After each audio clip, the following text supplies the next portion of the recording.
meus amores! Olha a prof aqui mais uma vez com vocês. Hoje, de novo, a professora Suzana não está aqui com a gente, mas é por força maior. Só que eu tenho uma surpresinha hoje para vocês. Nós vamos ter uma convidada especial para nossa aula, mas depois eu conto para vocês. E aí, galera, estão prontos? Estamos aí finalizando já as nossas aulas de língua espanhola. Já fica aquele coraçãozinho quentinho, apertadinho, já morrendo de saudade de vocês. Estamos na aula 12 hoje, temos só mais uma aula e aí a gente vai finalizar. E lembrando que estamos aqui esperando e ansiosos para ver os registros do mini sarau que nós propomos para vocês, tá bom? Estamos assim muito empolgadas. E sem mais delongas, vamos logo ver sobre o que vamos falar hoje. Hoje o nosso vocabulário vai ser sobre os problemas ambientales. Então hoje a gente vai se voltar mais para a natureza. Vamos falar sobre o meio ambiente.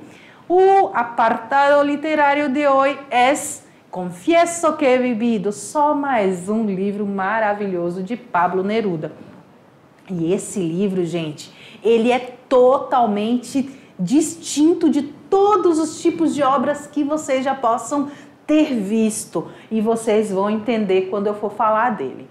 Depois vamos falar sobre as Ilhas de Galápagos, na verdade o arquipélago de Galápagos, né?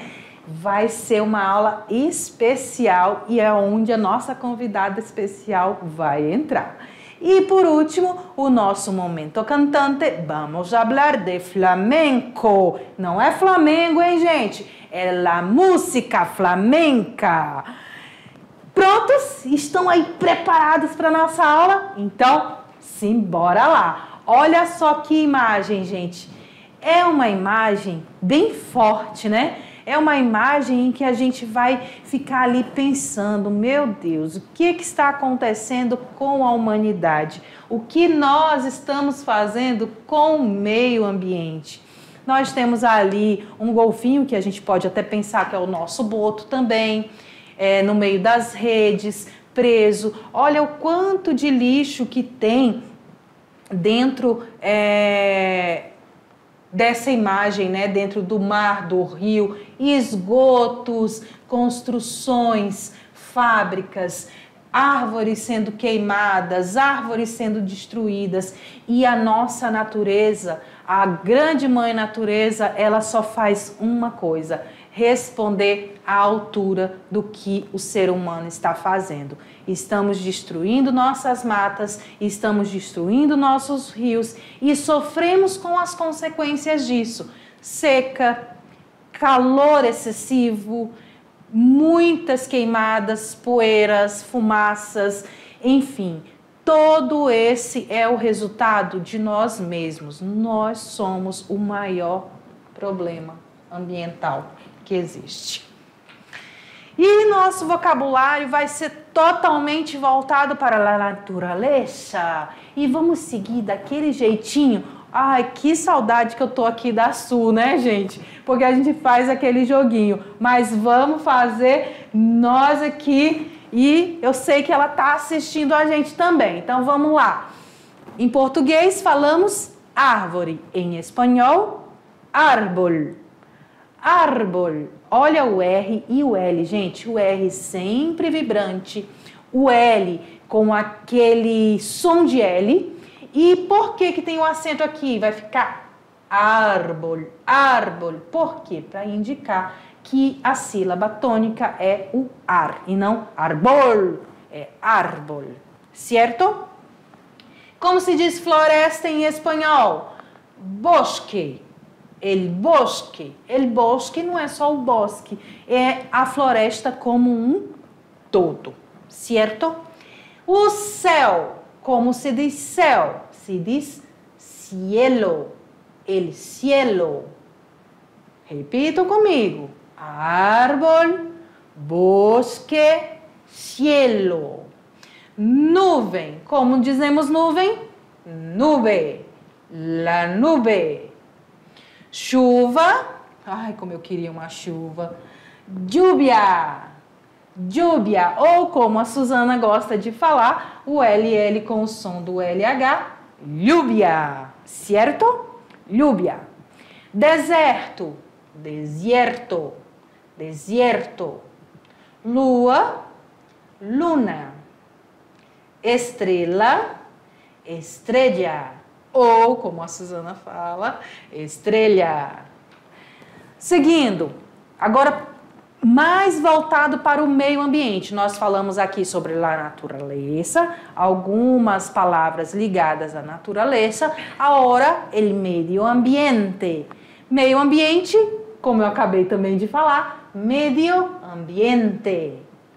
Conservação, conservação. Recursos naturais, recursos naturales. Energia renovável, energia, olha aqui, energia em português, energia em espanhol, renovable, renovable. Aquecimento global, calentamento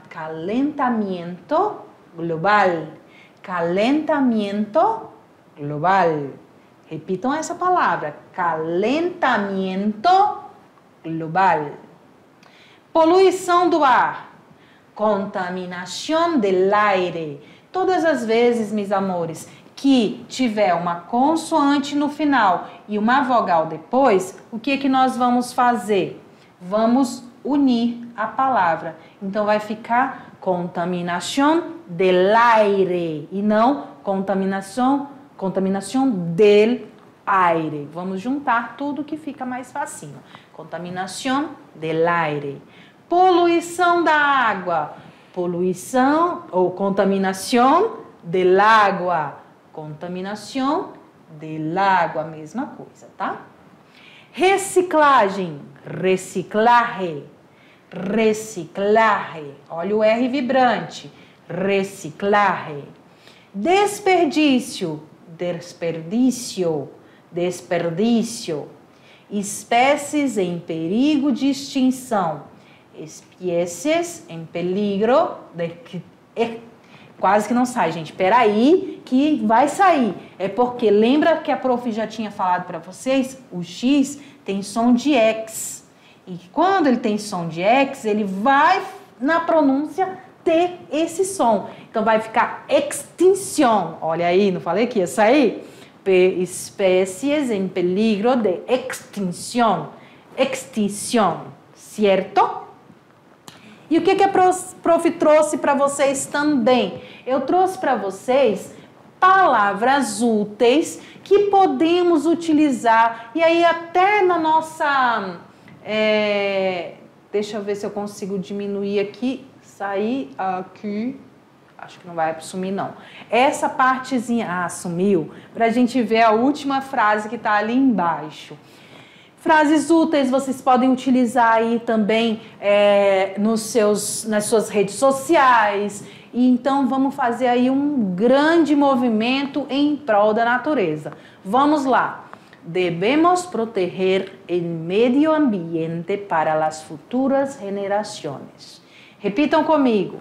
Debemos proteger o medio ambiente para as futuras gerações. Vamos ver assim? Vamos aqui do lado para vocês prestarem um pouquinho de atenção para a pronúncia. Então, vocês têm que prestar bastante atenção na boquinha também da prof aqui. Devemos proteger o medio ambiente para as futuras gerações. E o que a gente tem que fazer, gente, quando a gente está falando, quando a gente vai falar assim, abrir bastante a boca, porque as palavras em espanhol, elas são muito abertas. Então, a gente tem que buscar esse ar e abrir bastante a boca para falar. Vamos lá na próxima. La contaminación del aire, olha ali juntando de novo, del aire en esta ciudad es muy alta. La contaminación del aire en esta ciudad es muy alta. El calentamiento global es una amenaza seria para nuestro planeta. El calentamiento global es una amenaza seria para nuestro planeta. O aquecimento global é uma ameaça séria ao nosso planeta. É importante reciclar para reduzir o desperdício. Eu tenho certeza que os professores de biologia já falaram para vocês sobre os 3 R's, né? Reciclar. São 3, 5, 4. São 7 R's. Olha, já estou dando spoiler de quem é o nosso convidado. Nosso convidado de hoje está aqui me dizendo que não são 3 R's, nem 4, são 7 R's. Mas, de qualquer modo, esses 2 aqui estão dentro desses 7. É importante reciclar para reduzir o desperdício. É importante reciclar para reduzir o desperdício. Gente, que mico que a prof está passando aqui, né? Porque para mim é reciclar, reduzir, reutilizar. Pronto, acabou. Aí, os 3 R's. Mas depois eu vou descobrir quais são. Na hora que a nossa convidada aparecer, eu vou perguntar quais são esses 7. Porque tá aqui na minha cabecinha agora. Vamos lá. Las energias renováveis são o futuro. As energias renováveis são o futuro. Las energias renováveis são o futuro. Certo? Tranquilos hasta aí? Então agora nós vamos ao apartado de literatura. Hoje vamos falar sobre outro livro do Pablo Neruda, Confieso que he vivido. Gente, esse livro é maravilhoso. Olha só, nesse livro, o Neruda ele vai narrar as suas memórias e as suas reflexões sobre a vida. Então, ele vai falar dele, vai falar das próprias experiências como diplomata e como ativista político. Ele vai se focar no eu nesse livro. O livro ele é uma coletânea de histórias que revelam não apenas a trajetória pessoal do Pablo Neruda, mas também sua visão de mundo, sua profunda conexão com a natureza. Tudo se encaixando, tá vendo, gente? Falamos de vocabulário da natureza, escolhemos um livro onde o poeta vai falar também sobre a sua conexão com a natureza e também o seu amor pela humanidade.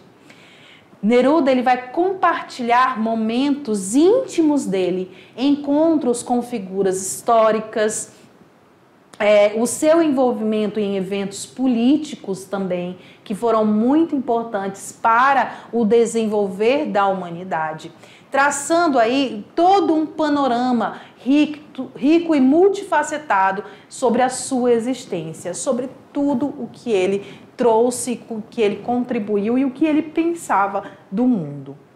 É um livro de cariz autobiográfico, ou seja, ele está falando então ele tem esse tom de autobiografia, escrito ao longo de vários anos pelo Pablo Neruda, nosso autor chileno. Ele foi publicado póstumamente. O que isso significa? Que foi publicado depois da sua morte, em 1974. A sua primeira versão em Portugal aconteceu pela Publicações Europa América, em abril de 1975. No Brasil, com o título de Confesso que Vivi, Memórias, pela Difel, Difusão Editorial, em 1978.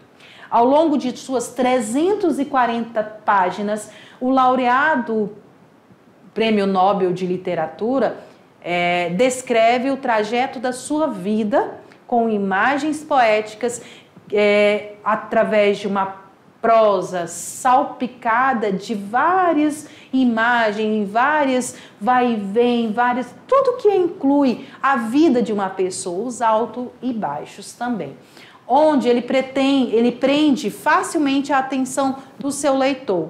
A obra ela é dividida em capítulos, correspondente a outras tantas fases da vida do poeta. E como são esses capítulos? Olha aqui. Ele é dividido da seguinte maneira. Primeiro, ele, enquanto um jovem... sempre com pretinho é melhor para a gente ver, né, gente? Aqui, ó. Jovem provinciano, sobre a sua infância e sua adolescência, que passaram na província do Chile. Depois, perdido na cidade, é sobre os tempos dele de universitário, já em Santiago, na capital. Depois, os caminhos do mundo, que vai falar sobre o início da sua carreira diplomática, como um diplomata, e a primeira viagem que ele teve ao Oriente. Depois, vem falando da solidão luminosa, que é sobre as impressões que ele teve da Índia, do Ceilão e do Sudeste Asiático. A Espanha no coração, que vai falar sobre a sua estadia na Espanha e como cônsul do Chile em Barcelona. E o seu relacionamento com poetas, com o poeta Garcia Lorca e o Alberti.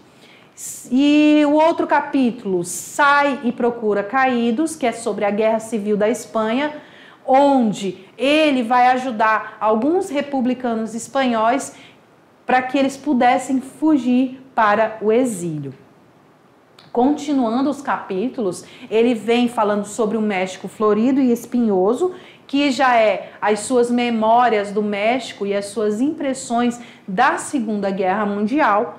A Pátria e as Trevas, sobre o seu regresso ao Chile e a passagem que ele fez pelo Peru. Depois, é muito capítulo, né, gente? Ele vai seguindo aí a sequência da vida dele mesmo. Então, a nossa vida é cheia de capítulos, né, meus amores? Então, vamos lá. Princípio e fim de um desterro, que é sobre o seu desterro, que levou ele à União Soviética e à China.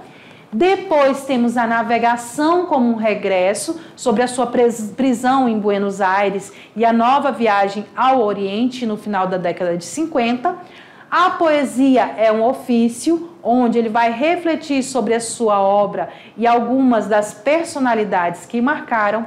E, por último, finalizando, A Pátria Doce e Pura, sobre o seu regresso à pátria e a subida de Allende, que é um dos escritores também, que vai ao poder e acontece o golpe de Estado em 1973 e depois disso, infelizmente, vem a morte, né, de Pablo Neruda, então o livro dele vai acabar aí na Pátria Doce e Pura, certo? Em 1973. É um livro que vale muito a pena ser lido, é um livro que vale muito a pena ser estudado. Você vai entender da vida do poeta e você vai ficar preso nas histórias que ele narra. Listas? E agora? Vocês estão preparados para conhecer nossa convidada especial? Vou pedir pro Lobo dar um zoom nessa tela. Isso. Que com um passe de mágica, com algo incrível e maravilhoso, tananã, eis aqui. E como um passe de mágica, meus amores, vejam quem é minha convidada especial. Joey, aqui com a Prof. Tatá. Olha aí, meus amores, Prof. Tabi tá aqui. Porque a gente começou a falar de natureza, começamos a falar... Aí veio meu mico, né, do dia. Não são 3 R's, são 7 R's. Só que eu não vou pedir pra Tabita falar, não, porque ela porque fica de consulta pra eles pesquisarem, né? Já fica aí a dica, tá? Hashtag procura. Hashtag quais são os 7 R's. Ela vai R's. abranger mais situações, inclusive do eu. Por isso aumentou os R's. Tá bom? R demais, né, gente? Então tá bom. Vamos ficando por aqui com os R's. E aí vocês depois dizem aí pra mim no chat. Prof, eu já sei quem são os 7 R's. Descobri! E conta pra mim, pra eu poder também já saber e não pagar esse mico na próxima vez, né, meus amores? Mas hoje, gente, nós vamos falar, olha aqui, ó. As Ilhas Galápagos. Sobre o arquipélago. Olha que imagem, gente. Que imagem linda.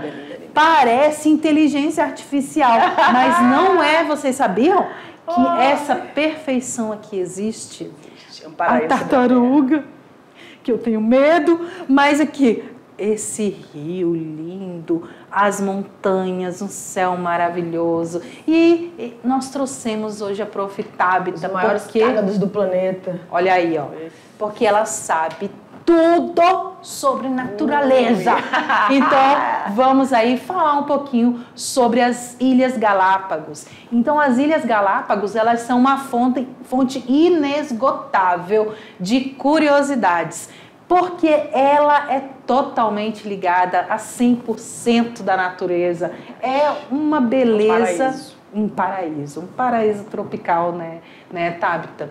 Nela, nada é comum nesse lugar. Por quê? Porque existe o Parque Nacional de Galápagos, que é um mundo completamente novo, um mundo completamente diferente. Parece que você está vivendo um sonho dentro desse parque natural.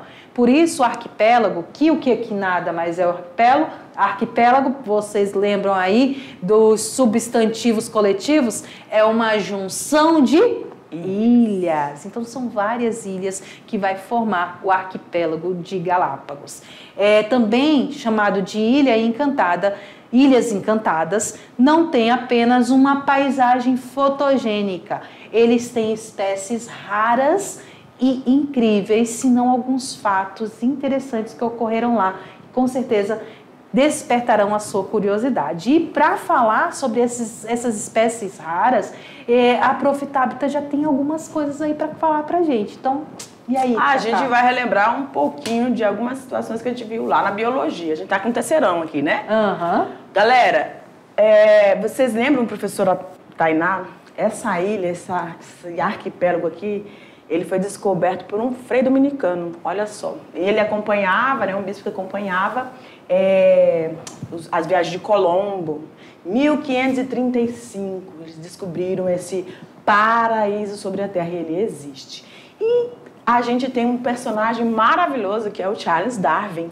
Isso. E a gente sabe aí da história de um homem, um pesquisador, um naturalista, que deixou marcas dentro da biologia quando ele fala sobre a seleção natural. Vocês lembram disso, né? Se quiser reforçar, vocês vão lá na aula de biologia. Mas aqui a gente vai falar rapidamente sobre... A gente foi convidado para isso, né, professora? Para falar desse paraíso. Charles Darwin, gente, recebeu um convite maravilhoso. Na verdade, professora Tainá, ele estava fugindo de um compromisso, tá? Ah, bonito. E aí, bonitinho, né? E aí a pessoa não era muito afeiçoada, sabe? E aí era parente, ele não queria casar, mas tinha que, naquela época, o pai dizia que com quem você casava e acabou. E ele, antes de eu casar, meu pai, eu posso fazer uma viagem, receber um convite, vou ficar só 2 anos, um pouquinho, viajando, depois quando eu voltar, eu acho que ele pensou assim, se eu voltar, eu assumo esse compromisso. Mas ele foi, chegando lá, ele não tinha aquele objetivo, ele não foi assim, vou fazer uma teoria aqui, não. Ele descia nas embarcações, desceu lá nesse arquipélago e ele começou a observar, professora Tainá, e ele identificou essas aves, os chamados tentilhões. Que eu vou passar aqui pra gente ver. Opa, tem muita coisa que eu falei. Olha lá. Os tentilhões são aves, né, que têm os hábitos herbívoros, então eles se alimentam a maioria deles se alimentam de sementes, só que ele foi observar, presta atenção, ele visitou todas as ilhas do arquipélago. Ele ficou 5 semanas nesse arquipélago, tempo suficiente para ele conseguir um exemplar aí e levou com ele. Mas no momento que ele estava fazendo essa observação, essas coletas, tá? Ele observou isso aqui, ó. A diferença dos bicos. Ele falou, mas, gente, olha só. É a mesma ave, né? Eles achavam que se tratava de uma mesma espécie com mudanças aí no formato tanto dos pés, das patinhas deles e no bico. Aí, quando ele retornou para a cidade dele, ele foi com um grande amigo, o John Gould. Era ornitólogo, trabalha somente com aves. E aí ele foi e falou assim, amigo, não se trata de uma única espécie. Você tem aí vários exemplares de espécies distintas. E ele ficou pensando, então, porque até então não se sabia, não se tinha o conhecimento total da genética, dessas transferências de características, né? Como a gente herdava isso. Então, ele foi observando isso e ele disse assim, alguma coisa fez com que nesses ambientes, nesses diferentes ambientes próximos, que eram ilhas, é um arquipélago, são várias ilhas próximas, elas eram endêmicas. Cada exemplar que ele levou representava um indivíduo de uma ilha e se tratava de uma espécie diferente. Aí se deu, então, esse processo de seleção natural e ele também começou a descrever o processo de especiação, que uma palavra-chave, professora, quando a gente fala de especiação, é o isolamento geográfico seguido do isolamento reprodutivo. Essas espécies não têm mais como trocar o seu pool genético, né? E aí eles começam a se diferenciar. E isso foi acontecendo ao longo do tempo que esses animais estavam ali naquele ambiente. Foram modificando para se adaptar ao alimento. Então, essa bico, a forma deles... Uns gostavam de se alimentar de sementes que estavam nas árvores mesmo. Outros, a maioria deles ia para o solo. Então, eles iam caminhando e iam bicando. Então, esses que bicavam diretamente no solo, aqueles que se alimentavam dos frutos que estavam sobre as árvores, eram distintos. Então, ele conseguiu identificar que a natureza... ela sempre vai dar um jeito, ela vai dar uma resposta, eu gosto sempre de dizer isso, uma resposta a todas as transformações que os organismos sofrem. E aí ele deu o nome de seleção natural, onde os organismos mais adaptados, não são os mais fortes, a gente já discutiu isso lá na biologia, não são os mais fortes que sobrevivem, sim os mais bem adaptados vão sobreviver e vão deixar a história aí. Mas, Tata, tem só... tem trilhões ali de diferentão no arquipélago? Não, gente, como vocês viram na imagem que a prof colocou aí de início, nós temos grandes quelônios, tá? Específicos. Nós temos outros répteis, como lagartos, dragão de Komodo não, um parecido com o dragão de Komodo. Tem vários animais e outras aves também afins. A fauna, tanto... animal quanto vegetal, gente, ela é muito maravilhosa, porque ela realmente é como se Deus estivesse dando um presente, sabe? Toda a história, ou grande parte da história da biologia, a gente consegue ter respostas desse arquipélago. Ele é muito interessante, aí eu vou só aqui voltar um pouquinho, porque aqui a gente tem, olha aqui, ó, o clima de Galápagos, ele tem dois momentos, muito parecido com o clima rondoniense, né? Olha. Ele tem a sua temporada de chuva, que vai de dezembro a maio, e é um clima úmido, chuvoso e quente. Por mais que tenha chuva, ele é quente. E tem a época de seca, que vai de junho a novembro, que já é um clima mais árido e as paisagens ficam mais arenosas. Um clima quente como o de Galápagos, que vai permitir que as férias das pessoas sejam inesquecíveis. Porque não importa se ele está muito quente, se ele está chuvoso, ele sempre agrada vai ter a ambos, né? aquele clima gostoso e vai proporcionar a sua visão de paraíso. Também outro detalhe é que lá nós temos 21 vulcões, onde 13 desses vulcões são ativos e 8 estão inativos ou extintos. E aí, como a Tabita falou, lá em 1835 foi quando Charles Darwin chegou a visitar e fez toda essa descoberta muito, muito, muito válida para a biologia e para toda a história aí do arquipélago de Galápagos, né, meus amores? É isso.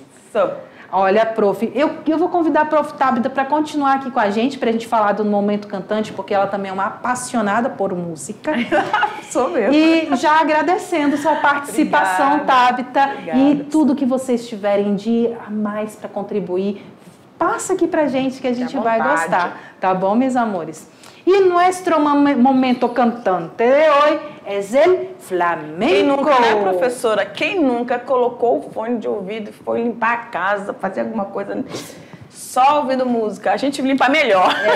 E Tata, nem te conto, ou te conto. Conte-me. Em todas as aulas agora desse módulo de espanhol, nós estamos trazendo vários gêneros musicais. Que legal. Já passamos por rock, por salsa, por reggaeton. Tenho certeza que esses meninos estão gostando demais. Passamos por música rancheira, música gospel latina. Música o quê? Rancheira. Eita, pau. Que é a música, que é o nosso é como se fosse a nossa música sertaneja raiz. Eu pensei nisso.